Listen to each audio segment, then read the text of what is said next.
शांतपुर शिशु मंदिर आनुकूल्य रक्षाबंधन कार्यक्रम और निशा निवारण व्रत पालन। आजिका दिन में मादक द्रव्य व्यवहार सते जेमिति मानव जातिर अविच्छेद जीवनचर्या परिणत हेलानी। राज्य में निशा व्यवहार और कारोबार समाज पाई एक कलंकित अध्याय पलटि गलानी। पतनगामी आज युव समाज दुष्कर्म राहजानी हत्या भली जघन्य कांड घटनार प्रच्छदपटर नायक साजिची निशा व्यवहार।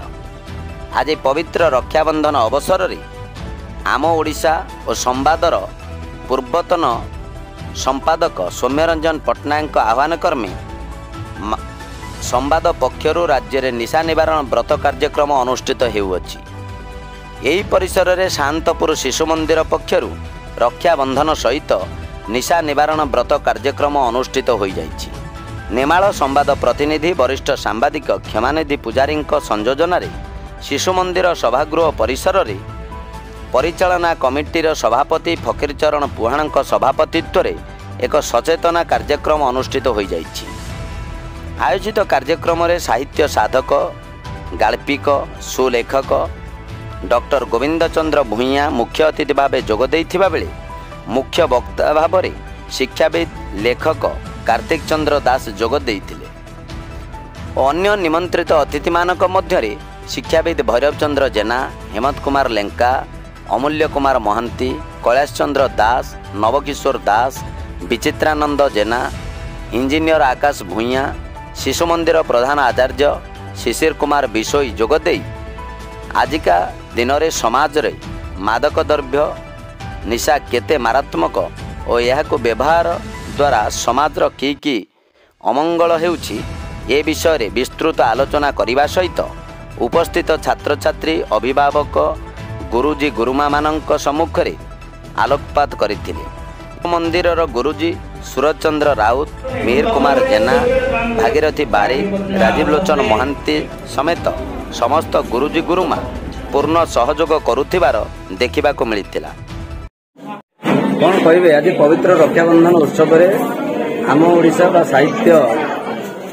संपादक सौम्यरंजन का आह्वान अच्छी देश बा राज्य बा समाज निशा मुक्ति करने कौन कहबे? प्रथमे सौम्य प्रति कृतज्ञता ज्ञापन करी जे ओडिशा रे विभिन्न वैप्लविक परिवर्तन आनी सारा पर आज जो अभियान आरंभ होती रक्षाबंधन उत्सव में निशा निवारण जनजागरण आम समस्ते आशा प्रकट करूँ और स्थिर संकल्प नबू जे जो वार्ता आज समाज पाखे पहुंचापी चाहती निशामुक्त समाज गठन करने एक सुस्थ समाज गठन पर जहाँ अभिप्रेत ताहा ही सफल हम निश्चित भाव में। आज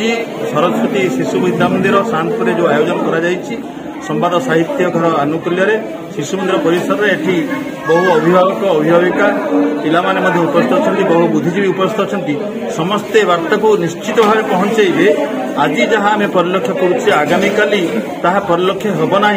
धीरे धीरे अपसरी जीव खूब शीघ्र अपसरी जीव एक सुस्थ समाज गठन हम निशामुक्त समाज गठन हम ये आशा आम दृढ़ भाव प्रकाश करुँ। निशा वैप्लविक परिवर्तन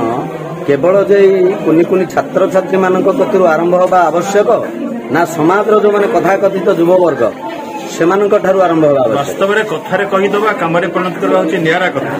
आम जहाँ परिलक्ष्य करूँ युव समाज माँ माने जो माने बुद्धिजीवी यही माने ही परिवर्तन आनती ये कुनि कुनि पिला माने जो शिशु विद्या मंदिर अध्ययन करुछंती सेमाने सेते दूर समर्थ होइनांती आनिया पई जहाँ बड़ लोक माने पारनती सेमाने केमिति आनिबे किंतु आमे निश्चित होगा जदि मिलित भाव में गोटा सहज मिलित सहयोग मिलित भावना मिलित चिंताधारा सुस्थ मानसिकता ही परिवर्तन आणिबो। आमर जो युव बंधु मैंने अच्छा समस्त युवक निशाशक्त नुहति बहु समाज से स्वेच्छासेवी अच्छा परिवेश को जमी उजाड़े व्यस्त अच्छा से युवक मैंने एवं जो मैंने बुद्धिजीवी अच्छा बयस जहाँ होना कहीं वर्ग जो वर्गर हूँ ना कहीं जी जो था ना कहीं समस्त भितर उद्यम आरंभ हम तो आरंभ हो जाए आम एक अस्वीकार करवा कि माने मद दुकान आगे मद भाटी भांगा मद दुकान आगे धारणा करवा एवं रास्ता रोक करवा ये जो आंदोलन कर आरंभ से बहु संख्यार बुद्धिजीवी बहु संख्यार युवक बहु संख्यार पुरुष सामिल थे ये आहरी जोरदार हम निश्चित भाव में आम कहीं निराश हबार ना हम ताही हम निश्चित। निश्चंत कोइलरू अमिताभ महापात्रଙ୍କ रिपोर्ट न्यूज A7।